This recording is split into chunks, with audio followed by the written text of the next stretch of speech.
Hum.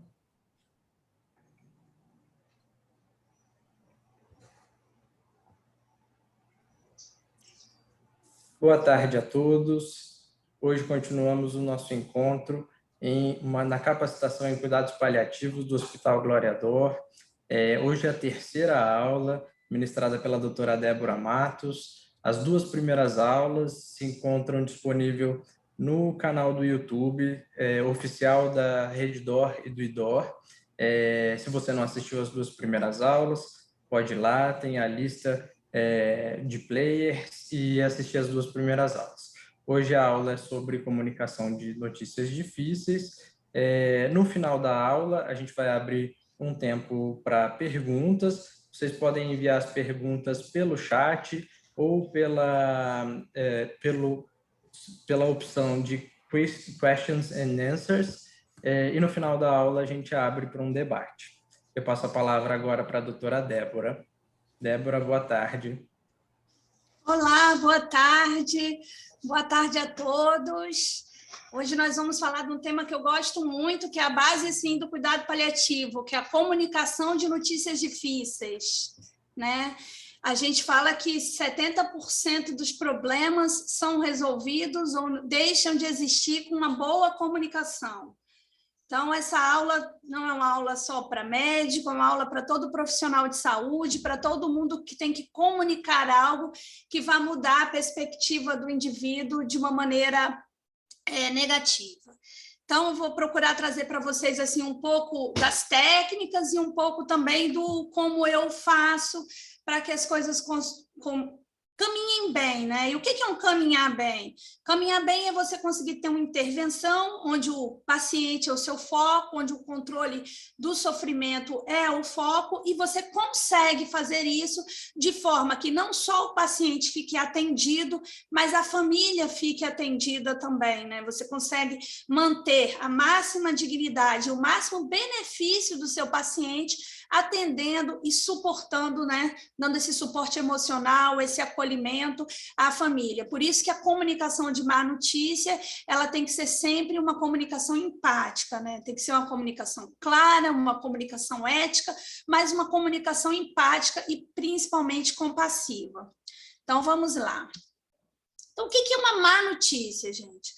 Uma má notícia, a má notícia tem sido definida como qualquer informação que envolva uma mudança drástica na perspectiva de futuro em um sentido negativo. Você vai mudar o futuro de alguém de uma maneira negativa, você está dando uma má notícia. Por que você tem que ter isso na cabeça? Porque, às vezes, a gente fica muito com as grandes más notícias, né, no nosso radar. O diagnóstico, o prognóstico, o próprio tratamento, quando o tratamento vai trazer, né, sofrimento ou muito efeito colateral. Mas a gente não pensa que a gente dá, no âmbito da saúde, notícias que mudam a perspectiva de futuro de maneira negativa do indivíduo diariamente e, às vezes, várias vezes, né? Quando, por exemplo, você coloca um paciente em dieta zero, você vai passar o dia todo sem comer para esperar um exame, isso é uma má notícia. Quando você vai ter que passar uma sonda vesical, uma sonda nasointeral, tudo isso são notícias que vão mudar uma perspectiva de futuro de maneira negativa. É importante que a gente saiba e que a gente tenha isso em mente, porque muitas vezes a gente, num round, a gente decide que vai passar uma sonda num paciente e às vezes a gente não vai nem até a beira-leito comunicar. Aí chega o enfermeiro, entre aspas, muitas aspas, coitado, porque pense bem, ele chega lá para fazer um procedimento que não foi comunicado, porque é uma sonda, mas é algo que vai mudar a perspectiva desse indivíduo, e tudo que você vai falar para o indivíduo, né, conforme eu disse, que tem a conotação de uma má notícia, tem técnica para fazer isso, deve ser feito sempre baseado em alguns pilares que eu vou passar para vocês. E essa aula é importantíssima porque, conforme eu disse, cuidados paliativos, a boa prática em saúde, né? Boa prática em saúde, porque, como eu sempre falo para vocês, a atenção paliativa é a prerrogativa de todos. A atenção voltada no ser humano para o impecável controle dos sintomas e do sofrimento em todas as dimensões, isso é prerrogativa de todos os profissionais de saúde. Por isso que saber comunicar é treinável, é possível. Quanto mais você estuda e quanto mais você vê pessoas que se comuniquem bem, que saibam gerenciar conflito, utilizando da comunicação compassiva para isso, né, e que conheçam principalmente, né, ferramentas que ajudam no gerenciamento de conflito, que são as próprias ferramentas bioéticas. Conforme você vai vendo isso, você vai se aprimorando. E eu tenho para contar para vocês que até empatia a gente treina. Tem como se desenvolver empatia, né? Isso é um outro assunto para um outro momento. Mas até aquelas pessoas que não têm uma relação empática grande, isso é treinável, né? O modo, a postura, o modo de você, até de você entender o outro, de você sentir como o outro, né? Entre aspas, isso também é treinável. Então, se você não sabe se comunicar, se você fala, não, para mim foi mais fácil entubar do que falar que a doença era incurável naquele momento. Tudo bem, você fez isso uma vez, mas é preciso que você seja treinada, é preciso que você também esteja aí aberto para entender que a comunicação, ela é sim uma arte, mas ela é muito, ela é transpassada por técnica, ela é transpassada por treinamento e principalmente, pelo ouvido. Porque, como diz muito bem Rubem Alves, ele fala que todo mundo quer fazer o quê? Curso de oratória, quando, na verdade, a gente devia fazer primeiro o curso de escutatória. Todo mundo quer falar, mas poucas pessoas querem ouvir. E só se comunica bem quem sabe ouvir. E vocês vão entender bem o porquê disso. Então, assim, né, alguns médicos, eles mostram, né, que a comunicação de notícia difícil é o que vai permear, né, esse ato aí, né? Que não é simplesmente falar, mas estabelecer uma comunicação que vai proporcionar um diálogo e, principalmente, gente, falar para estabelecer vínculo duradouro. Não é falar para informar só, é falar para transformar mesmo, né? Transformar aquela perspectiva negativa em algo em que você planeje um cuidado, que isso vai o quê? Amenizar esse sofrimento. E assim você vai estar estabelecendo uma terapêutica. A terapêutica verdadeira, ela só é estabelecida quando você tem um vínculo duradouro, em cuidado paliativo, né? A comunicação também, a gente sabe que ela passa por vários afetos, estão presentes, e que a comunicação de uma notícia ruim, ela não aflige somente o paciente e sua família, não. Ela pode também afligir os profissionais. Por isso que o mais importante protocolo de comunicação que eu vou mostrar para vocês pede que antes de entrar numa comunicação, você faça o quê? Avalie os seus próprios sentimentos. Você tem que saber se você está pronto, se você é a melhor pessoa para você estar ali, se você tem condições emocionais, né, de conseguir, né, ser ali o facilitador daquela comunicação, ser a pessoa que vai passar a notícia, cumprindo todos os passos do protocolo para que isso ocorra da melhor maneira possível. Quais são as perguntas importantes que a gente tem que fazer antes da gente pensar em dar uma notícia ruim, né? Primeiro, você tem que responder essa pergunta. A má notícia, ela é má para quem? Ela é má para a equipe de saúde? Para a família? Ela é má para o paciente ou ela é má para todo mundo? Né? Tem notícias, né? Vou dar um exemplo para vocês. Um tratamento oncológico de um adolescente que já está no controle, como aconteceu comigo, já vinha aí há 3 anos no controle. A gente sabe que o câncer, quanto mais anos se passam no controle, maior a chance de você passar ali do 5º ano e aventar a cura dessa doença. E aí o paciente vem somente para pegar os laudos das suas tomografias de controle, que já está fazendo de 6 em 6 meses, e nesse momento ele vem porque já está no 3º ano e ele quer fazer uma ação de graças para agradecer, né, o 3º ano de controle. Quando você abre o exame, múltiplas lesões pulmonares, que é uma das coisas mais difíceis em oncologia, mais difícil do que o diagnóstico é a recaída. Quando você está num controle já de algum tempo, pior ainda, por quê? Porque o paciente já retomou a sua vida, ele sabe o que é a batalha sobre o câncer e ele sabe que é uma derrota, né, com tratamento de primeira linha, o tratamento gold standard. E aí, quando você lê aquele diagnóstico, o paciente está ali com a sua família sentado do seu lado. Primeira coisa é saber, essa notícia foi muito ruim para mim, porque eu tenho envolvimento emocional nessa situação. vai ser muito ruim para a família e muito ruim para o paciente, porque isso muda a sua estratégia. Aí você vai mentir, vai dizer que o diagnóstico não está? Não. Você vai ganhar tempo. Você pode levantar, imprimir o laudo, como eu fiz, para andar até a impressora, organizar os pensamentos, parar, tomar uma água, que você saiu do consultório, e falar, gente, qual é a estratégia que eu vou utilizar para que as minhas palavras não sejam pior do que o meu silêncio, porque eles sabem que o laudo saiu, e aí você já avalia o seu sentimento para que você entre nessa conversa sabendo o que você está sentindo e se você vai conseguir cumprir ali o seu papel. Qual é o papel de um membro de uma equipe multidisciplinar em saúde quando ele mesmo está sofrendo e o outro está sofrendo? É saber que não se equipara esse sofrimento, que há um respeito com a dor do outro. Ah, Débora, então não pode chorar numa comunicação? Claro que pode, mas não chorar mais que o paciente do que a família. Não se desestabilizar a ponto que você desestabilize o seu interlocutor. Então, faça essas perguntas, entenda o que está passando ali antes de você começar a comunicar. E a má notícia pode ser boa? Pode. E aí é que está o interessante, que você tem que parar para você se perguntar, para até saber como é que você vai agir, porque, por exemplo, eu já tive casos de pacientes com tumores em localizações em que deixavam eles, por exemplo, tetraplégicos, e que o tumor era um tumor que não tinha quimioterapia, que você tinha que contar ali que esse tumor não tinha mais quimioterapia, não tinha tratamento, não, notícia ruim, não tem tratamento. Para aquela pessoa era uma boa notícia, porque ela não queria viver naquela condição. E aí, quando você fala, ela fala assim, que bom, eu mesmo não ia querer tratar, eu mesmo não quero esse tipo de vida para mim. Então, por isso, gente, que a comunicação passa pelo ouvir. Ouve bem o seu interlocutor, para depois você traçar que estratégia você vai usar, né, para dar essa má notícia.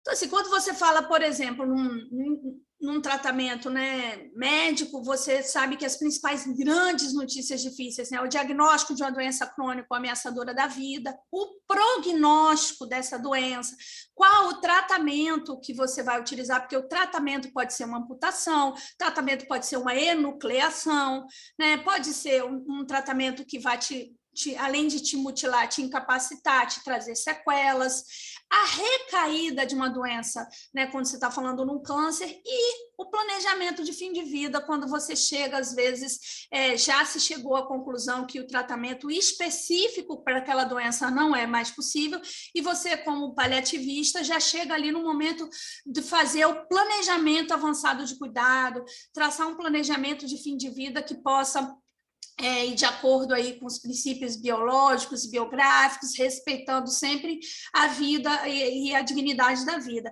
Mas para isso são momentos difíceis, né, em que você tem que saber falar e, como eu já disse algumas vezes nessa aula, passa primeiro por ouvir, né? Então, gente, a comunicação é um eixo fundamental na relação humana, é um componente essencial no cuidado.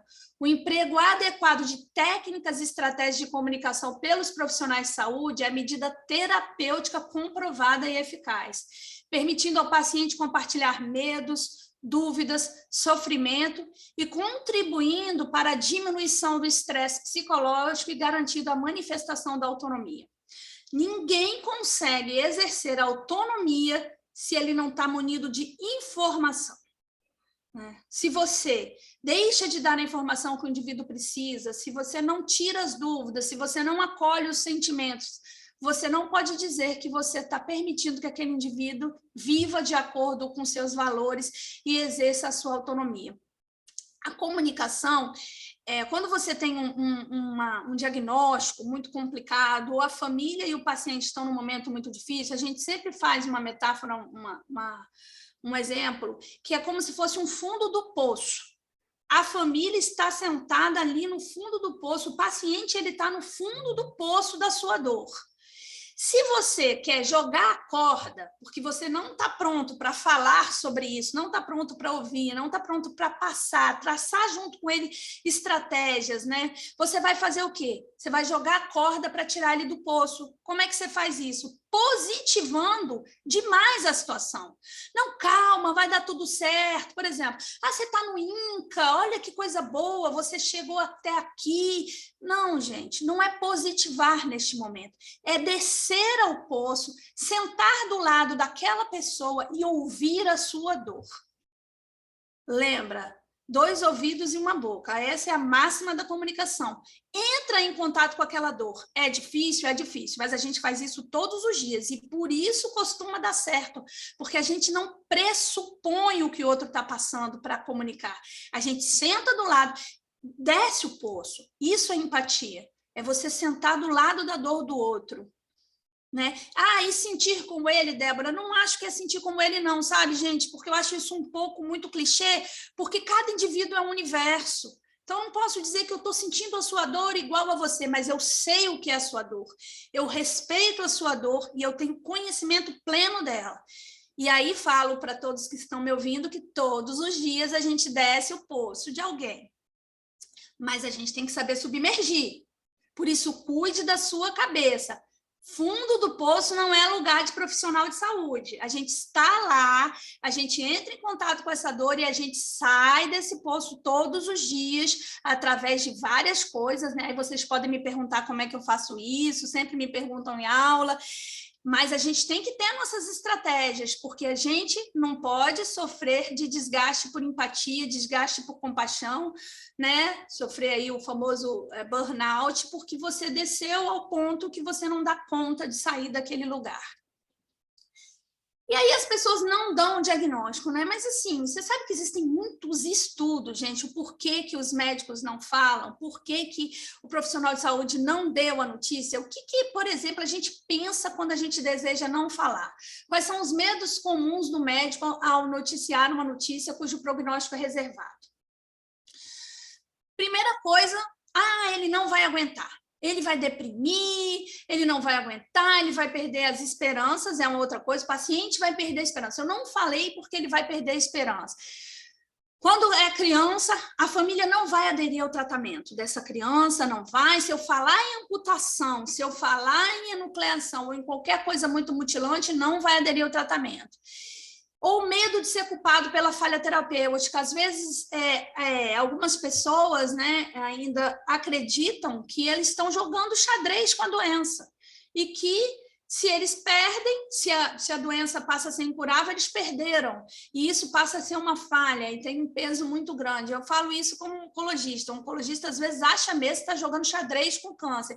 Só que eu falo sempre com os oncologistas, eu falo, gente, vocês têm que entender que vocês mexem uma peça e o câncer mexe 2. Dependendo da doença. Então, é um jogo que já começa, muitas vezes, desigual. E a gente precisa entender isso, porque senão a gente não se comunica. A gente tem que sair deste lugar, porque o medo de que a falha seja nossa gera uma coisa famosa, que é a obstinação terapêutica. Aí os obstinados vão fazer aquela coisa de que enquanto há quimioterapia, há esperança na oncologia, e vai se fazendo tratamento de segunda, terceira, quarta linha, né? E isso a gente sabe que é muito deletério para o paciente, principalmente para o lado biográfico, para o lado de qualidade, para o lado de viver até o dia de sua morte.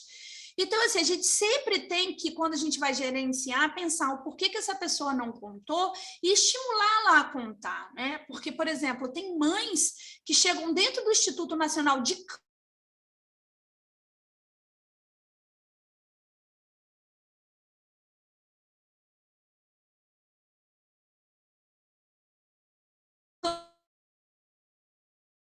câncer aqui, ele tem câncer, ele não tem cognitivo, o câncer não trouxe um déficit mental, entendeu? Então, é preciso que você oriente com toda maestria e delicadeza que só existe uma coisa a ser dita, a verdade. E assim, eu tenho mães que falam comigo, não vou contar de jeito nenhum, e eu sempre brinco que eu sou uma pessoa em comunicação, que eu dou muitas alternativas para as mães. Nesses casos, principalmente, eu dou 3 alternativas. Eu falo, olha, você pode contar para ele sozinha, você pode contar junto comigo e com a psicologia, a gente pode estar junto com você, ou nós podemos conversar com ele. O que você prefere?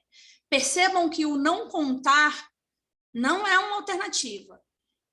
Gente, abra um parêntese. Não é uma alternativa quando o paciente quer saber, tá?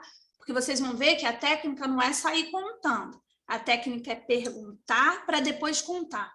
Mas uma vez ele querendo saber o que é, ele merece receber boas informações, honestas, claras, compassivas. Isso é um desejo universal dos pacientes, principalmente dos pacientes adultos em estado avançado de doença. Eles querem saber porque eles precisam se programar, porque o corpo é deles, porque é um direito deles ter essas informações. E aí tá, falei, é um direito deles ter essas informações. Lembrar, o paciente ele tem o direito de saber, mas ele não tem o dever de saber sobre a sua condição. É o famoso ninguém é obrigado a nada. Tem gente que não quer mesmo saber, tá, gente? Tem gente que delega, porque ela não dá conta. Ela já se estruturou de uma maneira ali, a sua estruturação mental para passar pelaquela dificuldade não permite que ele saiba mais do que ali. Por isso, pergunte, conte, pergunte.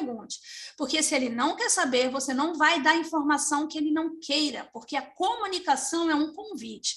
Quando a gente fala que a gente vai contar, é quando o indivíduo, que é o protagonista, que é a pessoa que tem o direito de saber, quer saber, está te perguntando. E aí existem diversas formas de contar. Lembrando que quando você está falando com indivíduos mais novos, né, adolescentes, a comunicação ela é totalmente diferente, a comunicação é muito mais a prestação do que a vista, porque eles não dão conta de receber grandes informações, eles nem tudo que eles querem, eles podem, né? Então, lembrar que você tem que passar pelaquele poço que eu falei para vocês, compreender com quem que você está falando, apesar dessa pessoa estar dizendo que ela quer saber, até onde ela pode saber naquele momento, porque a informação, a comunicação compassiva e transformadora, ela é para agregar, ela é para ser terapêutica e não para destruir o indivíduo. E uma notícia mal dada complica não somente o tratamento, mas todo o processo de luto. Gente, eu tenho pacientes que eu acompanho no luto que falam como receber uma notícia do oncologista da doença do filho todas as consultas. Eles não saíram daquele momento, porque aquilo trouxe uma dor, um sofrimento tão grande, que eles ficam sofrendo. O processo do luto acaba sendo um luto mais complicado, porque a comunicação foi, de certa maneira, desastrosa, né? Eu gosto dessa frase do Shakespeare, que diz que é melhor ser o rei do teu silêncio do que escravo das tuas próprias palavras.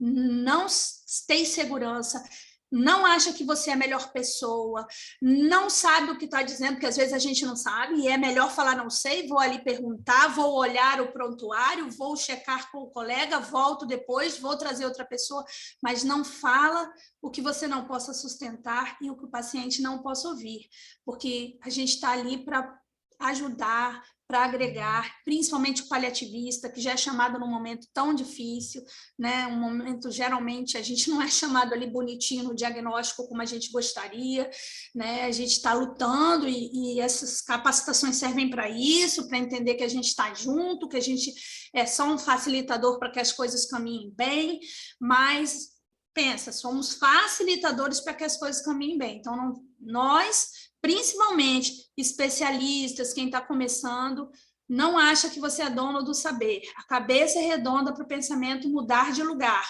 Chegou lá, não está seguro. Chegou lá, não está certo da informação. Não dê, prorrogue isso aí, porque com certeza você estava fazendo um bem para esse paciente. Estará fazendo um bem. Outra coisa que você deve evitar o compartilhar uma decisão com o paciente e sua família. O famoso Chinese menu. O que é o Chinese menu, Débora? É o que você faz toda hora, meu querido. Não quero te enganar, mas quando você vira para o paciente e fala assim, então, nós subimos as aminas vasoativas, olha, ele é um paciente muito grave, né? Ele já tem uma doença incurável, o câncer metastático, nós não achamos que deve colocar aminas vasoativas. Você concorda em não iniciar aminas, porque isso também é um tratamento dito fútil, porque você vai estar aumentando a pressão arterial? Meu querido, ele não concorda nem discorda, ele não sabe o que são aminas vasoativas, ele pode até falar com você assim, eu concordo, não coloca. E aí, depois o paciente vai fazer uma hipotensão e vai morrer, aí você vai falar assim para ele, Só que ele não entendeu o que você falou, porque você deu um Chinese menu para ele. O que é um cardápio chinês? Se eu der um cardápio chinês para você, exceto quem sabe mandarim, vai escolher um gafanhoto, o gafanhoto vai vir, você vai falar, não como gafanhoto. Eu vou falar, mas foi você que escolheu. Eu compartilhei essa decisão com você. Então, na literatura, quando a gente fala de evitar o Chinese menu, é você falar de maneira clara a linguagem do outro, né? E decisões técnicas, então, elas não são compartilháveis, a gente vai falar isso na aula de tomada de decisão ética, não dá, né? Não adianta, o que o indivíduo não entende, não dá para você falar a sua maneira, que aí você está acalmando o seu espírito e está aplacando ali o seu afã de escrever que você compartilhou a decisão, se você não falou a linguagem do indivíduo, se você não foi claro, se você não deu todas as alternativas, você não compartilhou a decisão. Compartilhar a decisão não é só falar o que você acha que é indicação técnica, né? Obviamente, gente, a gente constrói, sim, uma comunicação muito mais baseada no que é indicação técnica. A gente não fica oferecendo um cardápio de coisas que a gente não acha que tem que ser aceitas. Não. Até porque decisões técnicas, elas são tomadas pelo técnico. Porém, quando você vai compartilhar essas decisões, seja claro, fale uma linguagem que o seu interlocutor entenda e que não lhe deixe com dúvida. Então, quais são os comportamentos a serem evitados? Gravem isso, que isso é muito importante. O que você deve evitar quando você vai se comunicar? O primeiro deles é o bloqueio. O que é o bloqueio? Inibição consciente ou não de uma pergunta difícil de um paciente. O paciente vira para você e fala, eu vou morrer? Aí você fala, não se preocupa por isso agora, calma, a gente está começando o tratamento, ou a gente ainda tem uma quimioterapia para fazer. Gente, eu vou morrer?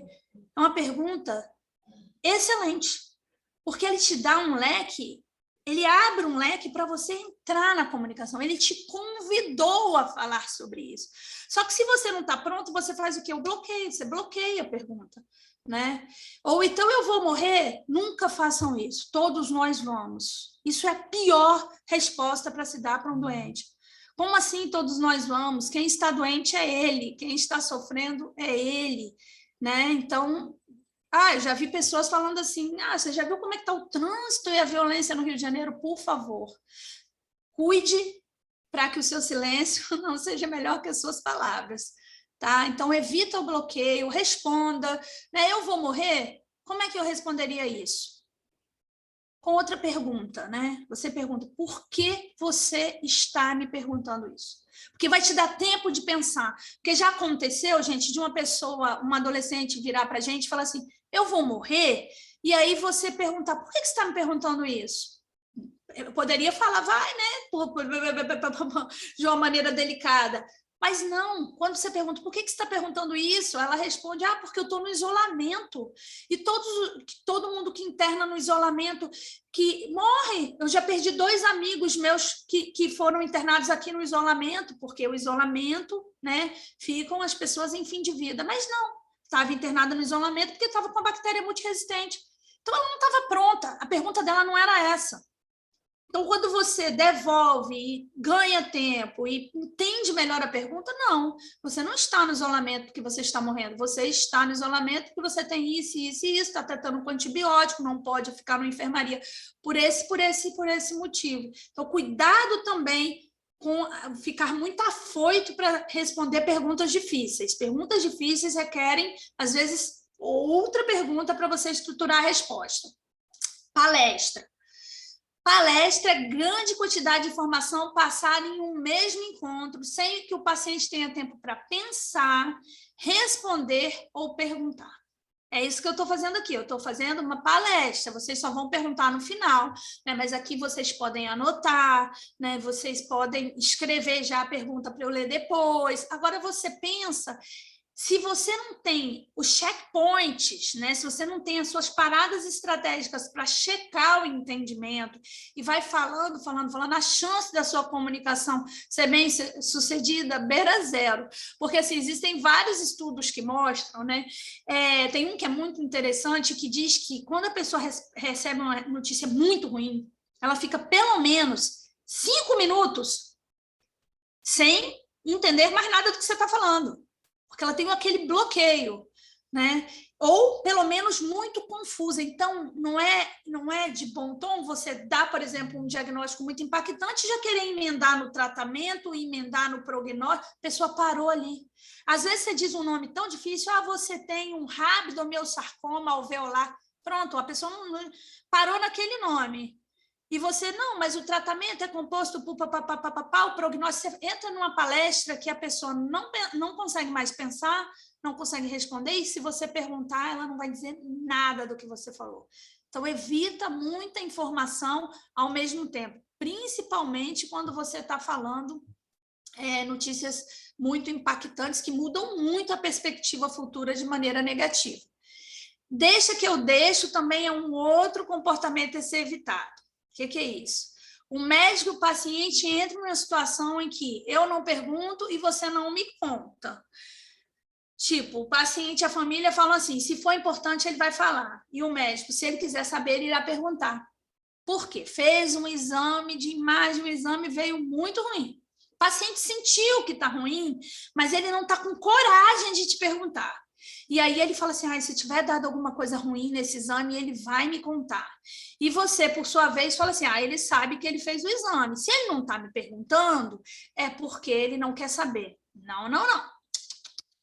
Comunicação é um convite. Quem tem a informação do resultado do exame é você, profissional. Você precisa perguntar se ele quer este resultado. Você precisa começar essa conversa. Pode ser até que ele fale, se for ruim, eu não quero saber, ou eu não estou pronto para saber agora. Porque você é o detentor da informação, e às vezes a informação é importantíssima para ele, que ele só não tem coragem de perguntar, mas ele quer saber. E às vezes é para ele se programar e pode mudar muito a perspectiva de como que ele vai agir após aquele resultado. Então, assim, se você tem informação importante para dar, não é cuspir a informação, perdão da palavra, mas é perguntar e abrir a possibilidade de um diálogo sobre aquela informação que você detém, e não fazer o deixa que eu deixo, né? O paciente até pode fazer, mas você que é o técnico não pode fazer. Preocupação em passar segurança precocemente.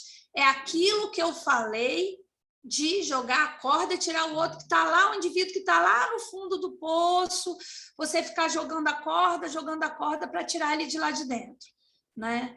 A gente tem um videozinho que eu acho muito legal, que depois vocês podem procurar no YouTube, que é simpatia versus empatia, né? Que são as atitudes simpáticas e as empáticas, né? E aí é muito interessante o vídeo, porque o simpático, ele está muito preocupado em positivar precocemente essa informação. Então, a pessoa fala assim, eu perdi meu bebê, mas você tem a sua outra filha. Fulano, meu filho perdeu o ano, mas o outro é muito inteligente. E ele vai dando vários exemplos que você faz intervenções positivas sem nem ouvir a dor do outro, né? Débora, mas nem sempre a gente vai ter alguma coisa para falar. Deixa a pessoa descansar no seu silêncio. Senta no poço e fala, eu estou aqui, eu estou com você. Uma palavra vai te alcançar agora, mas eu estou aqui. Porque o silêncio também é comunicação. A linguagem verbal, o estar disponível, o acolhimento, a linguagem não verbal de você estar aqui, poder dar um abraço, um toque, né? Agora com o Covid está mais difícil, mas é o que a gente faz bastante quando é possível, né? Então o profissional não pode estar muito preocupado em passar segurança ao paciente sem tatear e entender a verdadeira preocupação e o entendimento do paciente e da família. Às vezes, você acha que o paciente está preocupado com X e ele está preocupado com Y, porque você nem bem ouviu qual é a preocupação. Tem gente que não está preocupado se vai vomitar horrores, se vai nausear na quimioterapia, só está preocupado com a queda do cabelo. Mas você nem deixou ele falar. Você começou a falar, não, mas eu vou fazer um remédio que você vai ficar ótimo, porque danou a falar, palestra, não ouviu, estava preocupado em passar segurança, positividade, e o paciente saiu com um sofrimento ali guardadinho no peito, porque ele não conseguiu nem bem dizer para você qual era a verdadeira preocupação dele, porque você estava preocupado em positivar a situação. Mentira ou falta de compaixão. A gente fala que para o paliativista e para o profissional de saúde, em geral, mentiras sinceras não nos interessam, não existe isso. a gente trabalha com o que a gente chama de verdade piedosa. A notícia deve ser piedosa, mas nunca mentirosa, né? A gente pode falar de uma maneira mais adocicada, né? Igual hoje eu estava conversando com uma mãe de uma paciente e ela disse, o que ela sabe? Eu perguntei, o que ela sabe? Estava conversando só com a mãe, o que você acha que ela quer saber? Não, ela já sabe que o tumor aumentou muito, ela já sabe que o tratamento não está funcionando. Eu só não disse para ela que não há mais nenhum tratamento a ser feito. E eu achei que aquela informação que ela tinha já era o suficiente para aquele momento. A doença aumentou e o tratamento não está funcionando. Quando você conhece seu interlocutor, você sabe até que ele já entendeu que o tratamento provavelmente faliu ali, né? Mas você pode conversar sobre isso num outro momento. Isso é verdade também, você não está mentindo, você está omitindo a informação que você vai ver se ela vai ser benéfica em outro momento, e mesmo se o paciente quer saber, né? Porque se a informação já está suficiente, se a informação é verdadeira, mesmo que ela não seja a informação total, você pode parar ali a sua comunicação e esperar o que ele quer, dar o que se pede. Isso é a melhor técnica de comunicação, não é dar além do que a pessoa pede. Então, aqui, né, o pergunte, conte, pergunte, né? As borboletas, gente, voando, todos nós já falamos na primeira aula que a borboleta é o símbolo dos cuidados paliativos, porque fica um monte de borboleta voando, né? E vocês têm que entender que a borboleta é o símbolo dos cuidados paliativos, né? Tanto porque ela vive pouco, né? Mas o pouco que ela vive, ela embeleza a terra, ela poliniza as árvores, dando esse sentido de não importa quanto tempo você vive, mas como você vive, o que você vai deixar de legado, como você passou por aqui, como pelo fato da Elizabeth Kübler-Ross ter visitado os campos de concentração e ter visto nas câmeras de gás que as crianças desenhavam borboletinhas com as unhas, dando a ideia de sair do casulo de uma nova vida. Né? Então, só estou botando porque, às vezes, quem não assistiu as outras duas aulas vai pensar assim, nossa, mas ela gosta de uma borboleta. E informação nunca é demais, né? Então, vamos lá. Já falamos o que a gente não deve fazer, já falamos como que a comunicação deve ser feita de maneira empática, clara, verdadeira, piedosa. Agora vamos falar um pouquinho sobre os 6 passos para uma boa comunicação, que é o protocolo SPIKES, que é o protocolo que a gente mais usa, e a gente tem uma adaptação brasileira, que é o protocolo paciente, que é uma adaptação brasileira que é muito parecida, né, ao protocolo SPIKES. Eu vou falar do SPIKES para vocês, que cada letrinha, né, das 6 letrinhas, cada 6 é um passo, cada letra, né, das 6 é um passo. E o protocolo SPIKES, vale a gente falar como curiosidade, né, que é um protocolo criado pelos oncologistas do MD Anderson, que viram que se comunicavam muito mal, viram que as respostas, quando você tinha um feedback de qualidade da família, a qualidade percebida da comunicação deles era muito ruim, e eles perceberam que o oncologista realmente tem uma dificuldade de se comunicar e criaram um protocolo. Ah, Débora, mas protocolo vai resolver? Se o cuidado paliativo é tão individualizado, se é sempre sobre o outro, se é sempre... Gente, o cuidado paliativo, ele é mais princípios do que protocolos, mas existem protocolos, sim, rotinas, protocolos, guidelines que nos facilitam e nos norteiam, porque vocês vão ver que os 6 passos do SPIKES, eles servem para qualquer indivíduo, porque eles dão um norte para você se comunicar, e aí você vai... a comunicação em si efetiva, essa sim vai depender de com quem você está falando, qual o diagnóstico dele, em que fase de tratamento você está. Mas esses 6 passos eu sempre sugiro que sejam seguidos, que é você preparar bem o encontro, que é o primeiro passo, perceber bem o paciente e a família, convidar para o diálogo. Eu falo sempre para vocês que a comunicação é um convite, ela pode não ser aceita, né? A pessoa pode falar, não, eu não quero falar. Hoje não. Se o meu marido não estiver aqui, eu não quero falar. Ou colocar alguma barreira, né, nisso. A parte, né, da transmissão, de você transmitir as informações, né, transmitindo as informações propriamente ditas, como é que você estrutura ali para transmitir de maneira clara, empática, expressando as emoções, que é uma parte importantíssima da comunicação, e no final, depois que você já preparou, já percebeu o paciente, convidou para o diálogo, ele aceitou, você transmitiu as informações, expressou as emoções, você vai resumir e organizar estratégias, né? Por isso que quando você vai se comunicar, você tem que ir com um plano traçado, porque dali você vai fazer uma organização ali, você não vai só contar o problema, né? Isso é uma grande técnica.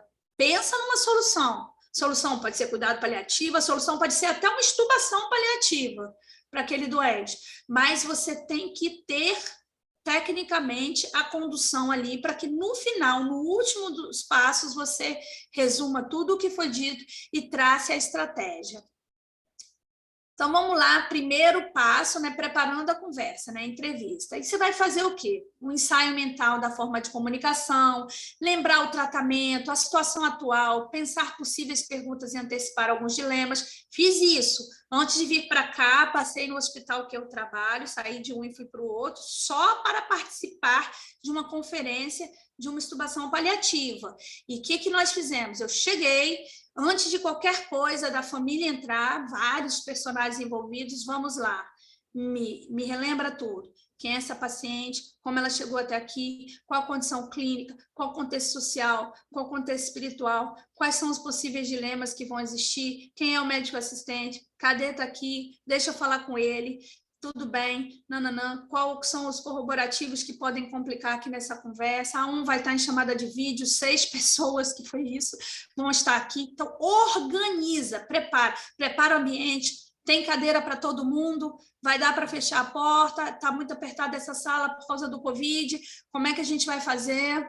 Tem conexão para a internet, que é muito importante que essa pessoa que está na Alemanha participe, pronto, prepara, convida as pessoas importantes para a conversa, todos os personagens da família, e quando, né, num outro tipo de conversa em que você ache que é importante um profissional da equipe, às vezes, gente, você é a pessoa que tem que falar, mas vou dar um exemplo, um técnico de enfermagem que sempre no plantão fica conversando com aquela família, isso muito em hospital público, a gente faz muito isso, a gente sempre chama, né? Porque às vezes no hospital particular os plantões mudam muito e você não tem essas pessoas tão vinculadas, mas quando você tem uma pessoa que a família, mesmo que essa pessoa não abra a boca na conversa, mas convida, quando você vai preparar ali o setting, por quê?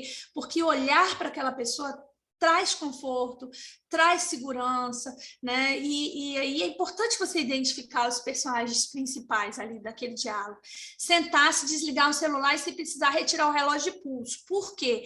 Quase ninguém mais usa relógio de pulso, agora é o celular, né? Porque ficar olhando as horas dá uma condição de que você não está ali, que você não está disponível, vai por mim. Ganhar numa conversa é: estou aqui, estou inteiro, estou disponível para você. E estou disponível desligar o celular. Sentar-se por quê, gente? Nunca, em hipótese alguma, o médico em pé e o paciente e sua família sentado. Porque passa o quê? Desconexão. A conexão começa com o olhar. Todo mundo está com o olhar ali na mesma base e passa superioridade, distanciamento e superioridade. Eu em pé, você sentado, eu te olhando de cima. A linguagem não verbal é importantíssima. Não tem acolhimento se você dá ideia de distanciamento.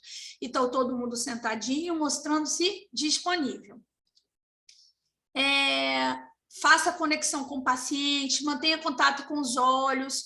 Às vezes é desconfortável, não estou dizendo para ficar olhando fixamente para os olhos, mas você tem que olhar nos olhos, né? Você tem que manter uma boa conexão, se você sentir. E se isso estiver bom para você também, porque às vezes tem pessoas que têm barreiras simbólicas, né? Peles simbólicas, que não gostam de tocar nem de serem tocados, e aí você vai respeitar aquele 1 metrozinho de distância, é muito bom, né? Porque falar em cima da pessoa não é bom. Tem uma distância que vai respeitar, né? Aquele campo ali do indivíduo, né? Vai até aqui, daqui você não passa, tem isso, e até isso você tem que sentir se essa pessoa quer o seu toque, se essa pessoa quer que você se aproxime, né? Se ele está está confortável com isso, mas se você consegue tocar, se você consegue abraçar, chegar perto, isso é uma forma de conexão. Se o paciente está tranquilo com isso, se você está confortável com isso, né, isso é favorável. Gerenciar limitações de tempo e interrupções, isso é importantíssimo, porque quando eu falo para você não olhar o celular, eu também falo para você saber quanto tempo você tem para aquela conversa. Porque vamos supor, eu sou a pessoa que tenho que falar, não tem jeito, sou eu, essa informação tem que ser dada agora, porque o paciente vai sair daqui, vai fazer um procedimento, ou ele precisa dessa informação agora. Mas eu sei que em 40 minutos eu vou entrar num procedimento. Eu sei que, como acontece às vezes comigo, tem que fazer mielograma, biópsia de medula óssea, né? E subir para o centro cirúrgico, eu sei que vão me chamar, que a sala vai estar preparada, mas sou eu que tenho que dar aquela notícia e eu tenho ali 40 minutos para conversar. 40 minutos parece muito? Parece que dá tempo para o que eu quero fazer, porém, eu tenho que avisar e me colocar disponível para conversar de novo. Sabe por quê? O que não pode acontecer é a hora em que a pessoa está expressando as emoções, lembra que é o passo anterior ao 5º passo, expressando as emoções, a pessoa começa a expressar a emoção da minha hora. E eu falo assim, olha, mas eu vou ter que sair, porque parece que você está fugindo, parece que na hora em que ela vai colocar para fora tudo que ela está sentindo, você interrompe, não. Então, gerencia essa limitação de tempo, isso é respeito com o outro. Gerencia, avisa sobre qualquer interrupção que você possa esperar. Segundo passo, percebendo o paciente e a família, né? O familiar já sabe o que ele já sabe, o que ele entende, o que minimamente ele espera daquela conversa, né?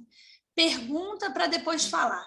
Principalmente quando esse paciente, você não está conhecendo ele ao diagnóstico, ele já tem uma trajetória, né? Tem um artigo que fala as 10 queixas de pais de doentes crônicos que internam em UTI. E eles falam que a comunicação é muito repetitiva, que eles já sabem que o filho tem uma doença limitante, já sabem, às vezes uma doença que limita a vida, é falado toda a internação, a mesma coisa para os pais. Pais de crianças com doenças crônicas e familiares de adulto com doenças crônicas são especialistas naquela pessoa. Eles não são especialistas na doença somos nós, mas naquela pessoa eles são. Então, repetir informações, tem pessoas que falam, é como se ficassem cutucando a ferida. Então, cuidado com isso. Porque às vezes você está falando demais, dando de novo uma informação que ele já tem, ou uma informação que ele não aguenta. Então, pergunta o que ele sabe, até porque dali você vai conseguir entender tudo que ele está entendendo de errado, quais são os mitos que ele tem ali, quais são as verdades absolutas que ele tem, para você poder trabalhar com aquilo e poder passar a informação verdadeira e clara. Com base nessas informações, você vai corrigir o entendimento errado, vencer a negação e saber até onde você pode ir nessa comunicação, né? O terceiro passo, que é convidando para o diálogo, né? Você já sabe o que ele sabe, você vai saber agora, você vai entender se a pessoa está querendo conversar, se ela está habilitada, se você está sendo ali a pessoa mais habilitada para falar, né? Gente, eu só não falei uma coisa, no primeiro passo, quando você está preparando para a conversa, é ali que você avalia seus próprios sentimentos e emoções.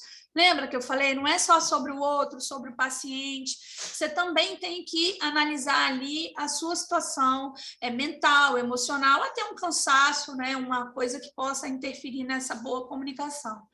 E se a pessoa fala ali, você percebe no meio que ela não quer falar, ela não quer saber, você pode sim oferecer para conversar com outro familiar ou com um amigo dessa pessoa. Olha, você quer falar, você quer que eu fale com outra pessoa, você quer que eu converse com você no outro momento, você quer que outra pessoa esteja aqui presente, sempre se colocando disponível para mudar aí essa abordagem, para passar essa informação. O quarto passo, que é a comunicação propriamente dita, né? Já preparou tudo, já viu suas próprias emoções, preparou o ambiente, pensou em tudo que pode dar errado, convidou, checou o entendimento, convidou, agora você vai fazer o quê? Você vai passar a informação. Então, a comunicação propriamente dita, né? Você deve falar com vocabulário simples, alcançando o entendimento do interlocutor, né? Evitar termos técnicos como metástase, biópsia, evitar termos dúbios, como progredindo. Por exemplo, a doença está progredindo. A gente já ouviu assim, que bom que a doença está progredindo, né? Mas não é progredindo a doença, não é o seu quadro clínico, né? Às vezes a pessoa, principalmente se você está no serviço público, ela não sabe o que é uma metástase. Ela, e as pessoas mais simples, elas têm ainda mais dificuldade de dizer para o médico que ela não está entendendo. Às vezes tem até vergonha, né? Então, cuidado, né? Usa menos termos técnicos possíveis. Às vezes a biópsia vai tirar um pedaço, um pedacinho, para que a gente possa dar o nome, o sobrenome. Às vezes você tem que falar uma linguagem, gente, tão clara. Ah, mas não entende de jeito nenhum. Não existe isso. Você tem que desenhar literalmente, se for preciso. Quantas vezes eu desenho? Quando a gente fala, vai precisar desenhar, às vezes vai. Às vezes a receita não tem que ter dia e noite, igual eu faço. Ah, não sabe ler. Ó, o sol, agora aqui tem estrela, porque ainda não é noite. Agora aqui, ó, já é noite. A lua, não. Às vezes é o desenho, mas o importante é que você tem que conseguir se comunicar. Se a pessoa não tem doença psiquiátrica, doença mental grave, você vai se comunicar com ela. E ela quer se comunicar com você, você vai se comunicar, mas você vai ter que alcançar a linguagem dela, para que você dê a informação até onde ela possa suportar. E isso você vai fazer omitindo alguns fatos. E esses fatos que você omitiu, se ela não pode suportar, esses fatos eles vão ser ditos em um outro encontro, em um outro momento, né? Então, checar a compreensão sempre de tempos em tempos. Lembra que você não pode fazer a palestra sem checar essa informação de tempos em tempos, porque pode ser que a pessoa não esteja entendendo absolutamente nada do que você está falando, né? Falar de maneira clara, mas lembrando, gente, que não é o sincericídio. Não façam isso. Não é o super sincero, não. Lembra da piedade, lembra de que há balancinha ali entre a razão e a emoção. Porque quando você está falando sobre o outro, se você está falando dele, o sofrimento é muito grande, mas se você está falando de um cuidador, de um familiar, lembra que você está falando sobre o amor da vida de alguém. Isso é muito importante. Né? Para você é um paciente que você gosta e tudo, mas é o amor da vida de alguém. Né? E aí, o quinto passo, né? As emoções, lidando com as emoções. E aí, gente, talvez seja o momento mais difícil da comunicação, o momento de acolher os sentimentos, né? Acolher as reações emocionais desse indivíduo, né? E essas reações, elas podem variar desde o silêncio, a descrença, a pessoa nega, né? Fala, eu não vou ouvir o que você está falando, né? A gente já ouviu, eu já ouvi que o diabo não fale pela boca dessa médica. Como é que você prossegue depois disso, né? Deus, que o diabo não fale pela boca dessa médica. Choro, negação ou raiva. Mas eu ouso dizer que o silêncio talvez seja uma emoção muito difícil de você lidar, porque tem um tempo em que o silêncio deve ser respeitado. O ideal é que o silêncio não seja quebrado por você. O ideal é que o silêncio seja quebrado pela própria pessoa. E aí é duro, porque você vai ficar ali. Tô aqui, deixa o silêncio, deixa. Deixa para você ver o que ela vai falar. Porque aí vai vir a dor. Aí vai vir a verdadeira preocupação. E se você quer quebrar o silêncio com atitudes muito positivas, ou, né, isso pode não ser tão terapêutico. Outra coisa que eu falo sempre com meus residentes, quando eu preparo o ambiente, eu já ponho ali água, lenço. Porque essa história de vou sair para pegar água para você, aí sai. Agora que o lenço, às vezes é você que não está dando conta daquela comunicação, então você precisa sair daquele ambiente. Aí você pega isso, você pega aquilo, e quando na verdade você não está deixando o paciente manifestar a emoção. Então, quando você preparar ali o seu ambiente, já prepara com tudo de forma que você esteja ali, né? Permita, estimule a expressão do sentimento, de modo verbal e não verbal. Permitir a expressão do sentimento não é perguntar assim, você está entendendo? Não é sobre entender o tudo. É sobre sentimento. Né? Não é sobre entendimento. Verbalize a disponibilidade para ouvi-lo. deixa claro que você quer saber dos sentimentos dele, que você está ali e que você está disposto a ouvi-lo. Lembra que o cuidado paliativo ele é em equipe, tá? Então, coloca aí o serviço de psicologia junto, serviço social, tantas outras pessoas que podem estar te auxiliando para que essa comunicação seja cada vez mais efetiva, tá bom? Mas deixa os sentimentos, escuta com muito respeito. Isso é a grande nobreza, isso é a grande beleza da comunicação, né? É ouvir mesmo com a alma, é você estar ali presente de corpo, espírito e alma e pronto para compartilhar daquela dor. E depois disso, traça a sua estratégia. Resume tudo o que foi dito, organiza a estratégia, apresenta o planejamento futuro de uma maneira clara e verdadeira, compartilha a decisão, mostra sempre respeito e preocupação com o outro, tá? Agora foi para o cuidado paliativo, não tem mais nada para fazer, é sempre assegurar que ele continuará recebendo todo o tratamento possível, não é o tratamento que a gente quer, mas o que é possível dar e o que é melhor para ele, mas sempre traça essa estratégia e assegura o cuidado, assegura o conforto, assegura sempre o controle impecável dos sintomas, a preocupação que você tem que esse paciente fique bem. É muito importante quando você vai resumir e traçar as suas estratégias. As principais barreiras da comunicação, né? Aqui resumindo, né, o que você tem que fazer, que é estar todo mundo sentadinho, celular desligado, ter tempo para essa conversa, ter uma comunicação compassiva, quando você escuta com o coração, não escuta para responder, mas para entender isento de julgamento, né? Tira sempre todas as dúvidas desse paciente e trabalhe em equipe. Às vezes é necessário que você faça, antes de se comunicar, uma clínica ampliada com a sua equipe, para você entender qual a melhor forma de abordar aquele caso, né? E as principais barreiras da comunicação, né, são as fases do luto, né? A raiva, a negação, né? Dependendo da fase, a psiquiatra Elizabeth Kubler-Ross, né, que é uma grande estudiosa nesse assunto do luto, né, ela define aí como 5 estágios, e hoje já tem um cientista que fala no 6º estágio, que é além da aceitação, né? Quando você perde alguém, você aceita o 6º estágio, que é muito bonito isso é um assunto para depois, quando você transforma aquele sentimento em algo produtivo, que dá continuidade à sua vida, né? Ressignifica e dá continuidade. Mas quando você está com um interlocutor em negação, em raiva, em barganha, deprimido, isso tudo, esses sentimentos da fase do luto, eles vão ser importantes se você entender, por isso que é tão importante conhecer o interlocutor, para que você possa saber exatamente em fase que ele está, né? Cuidado para não retirar a esperança do outro ser humano. Se ele falar que ele acredita num milagre, se ele tem esperança que as coisas melhorem, por pior que elas estejam, a gente não está aqui para tirar a esperança. A gente tem que, sim, saber com maestria adequar expectativa com realidade. Mas retirar a esperança, isso não é lícito, isso não é humano. Então, resumindo, como dar uma má notícia, né?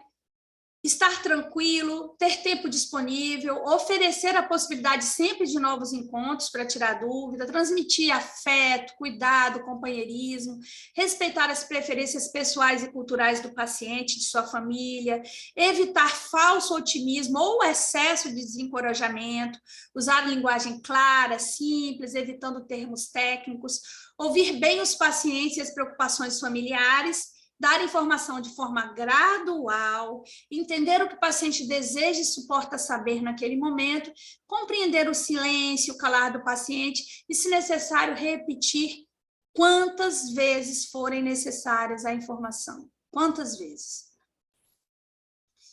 Quando a gente fala da verdade, eu deixo para vocês 2 frases para terminar. Uma frase de Buda, que eu gosto muito, que ele diz que 3 coisas não podem ser escondidas por muito tempo: o sol, a lua e a verdade. E outra que é uma frase de Cristo, que ele diz: conhecerei a verdade vos libertará. Porque sem a verdade, sem a informação, o indivíduo não tem como exercer a sua autonomia. Era isso que eu queria falar para vocês hoje. E agora vamos abrir aí, né, Bruno, para pergunta? Isso aí.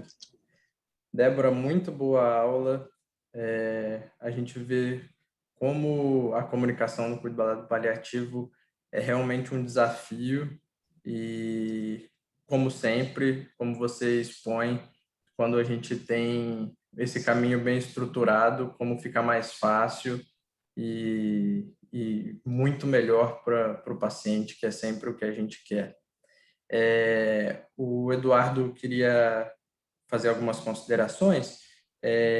A gente não tem nenhuma pergunta hoje.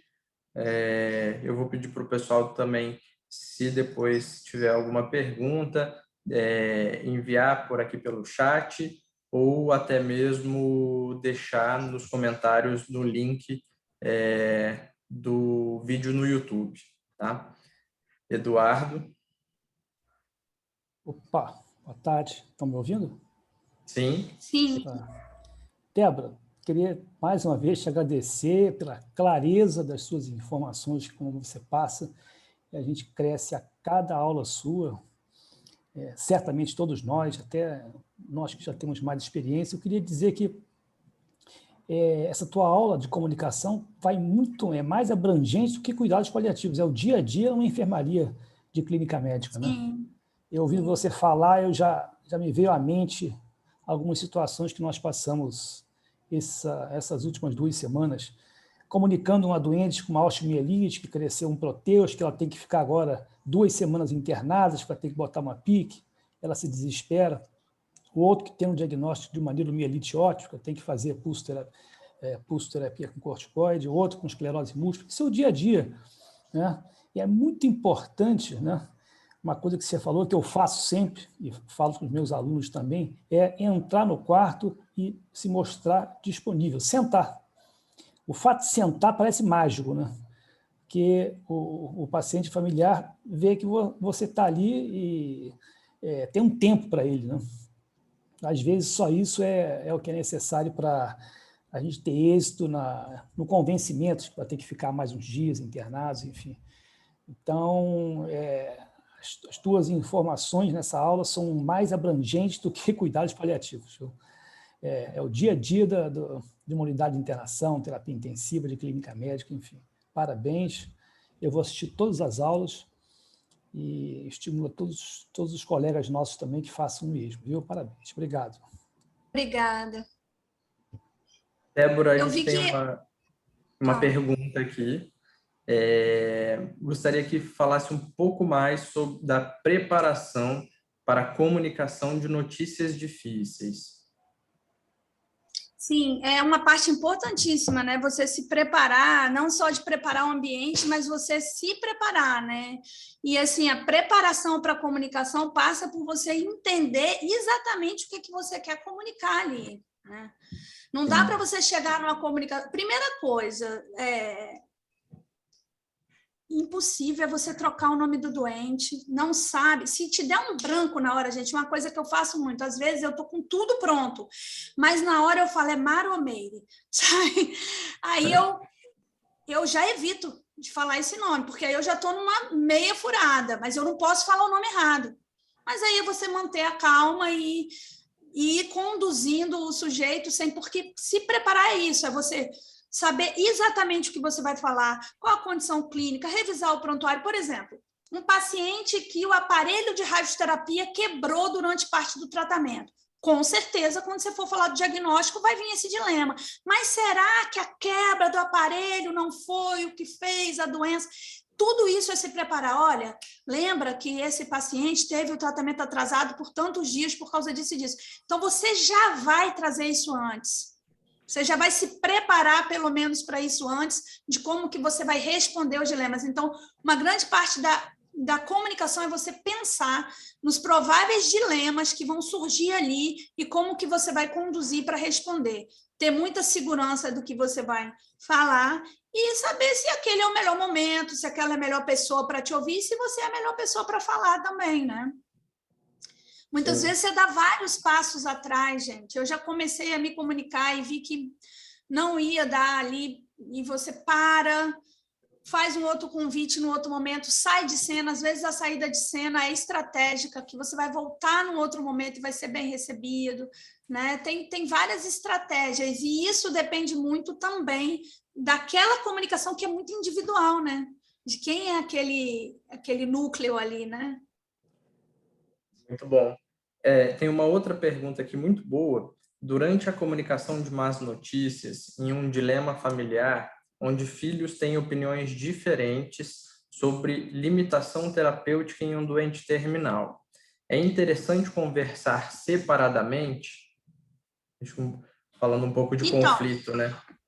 Então, você pode conversar separadamente, mas as decisões vão ser tomadas em conferência familiar. A grande estratégia, essa ferramenta conferência familiar, ela é justamente utilizada para você gerenciar o conflito. Porque aí é que tem que vir um especialista. Porque o especialista, ele vai mostrar ali a hora que ele se comunica bem. É quando você passa num conflito, exceto pessoas bélicas, que tem diferença entre opiniões diferentes e pessoas que não podem estar nem juntas no mesmo ambiente, né? Mas, se elas têm opiniões diferentes, é preciso que você confronte essas opiniões, porque opinião é diferente, mas o foco é o bem-estar, o barco é o mesmo, se você parar para pensar. O barco é o máximo benefício do paciente. Agora, né? O que não pode, a gente sempre fala que Agostinho falava, né? O amor não é amado, né? Quando começa assim, você vê que o paciente saiu do foco, aí já é difícil. Mas quando o foco é o mesmo, você consegue gerenciar. E aí eu prefiro sempre junto. Eu gosto do embate, eu gosto de juntar todo mundo e dá certo. Agora, se prepara. Aí que a preparação tem que ser grande. Porque se você está seguro e a decisão técnica é sua e é a melhor, você vai convencer e vai fazer as pessoas pensarem juntas ali. Não sei se eu respondi, foi a Cecília que perguntou, né? Sim, não sei se eu acho que é exatamente isso. Né? Ótimo. Débora, só um comentário aqui, Débora. Parabéns, acho que muito bacana. Assim, cada vez é mais um ensinamento, né? Mais um aprendizado, e eu acho que para a gente isso tem sido o objetivo das nossas aulas aqui contigo. Então, parabéns pela tua exposição. E eu acho que assim, eu sugeriria que a gente começasse pelo que você sugeriu, o que não se deve fazer, né? A gente, quando vai começar, eu acho que o mais importante, se a gente tem que começar de alguma coisa, é saber o que não deve se fazer, o que não deve se falar, como não se deve se comportar. Eu acho que para quem está começando, talvez essa seja a mensagem que você deu, que é muito importante. E a outra, que você cita no slide seu aí, que são as necessidades de relações duradouras, né? Nenhum tipo de tratamento nesse nível pode ser feito se a gente não dedicar tempo, né? E ter relações duradouras, que é uma coisa muito difícil hoje no nosso dia a dia, né? A gente tem médicos, às vezes pacientes que são vistos por vários médicos, né? Então todos querem comunicar, mas todos não têm tempo suficiente para isso. Então a questão da relação duradoura também, como você citou, é muito importante. Mas parabéns, obrigado, Débora.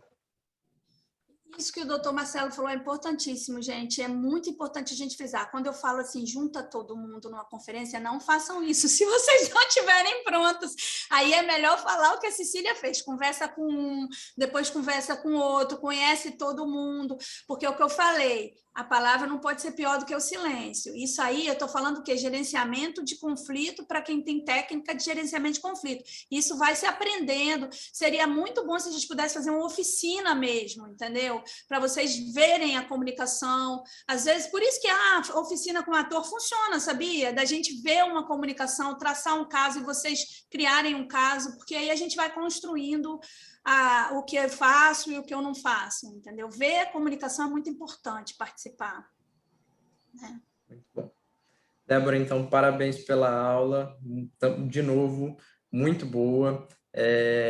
Só lembrando todo mundo, amanhã a gente tem mais uma sessão da capacitação Glorador, da capacitação sobre bioética, então estão todos convidados. Amanhã às 5 horas da tarde, às 17 horas, nesse mesmo horário. Na próxima semana, a gente continua com mais uma aula da capacitação em cuidados paliativos. Uma boa tarde a todos. Obrigado. Boa tarde, gente. Tchau, Débora. Tchau, Tchau, Marcelo. Tchau, tchau, gente.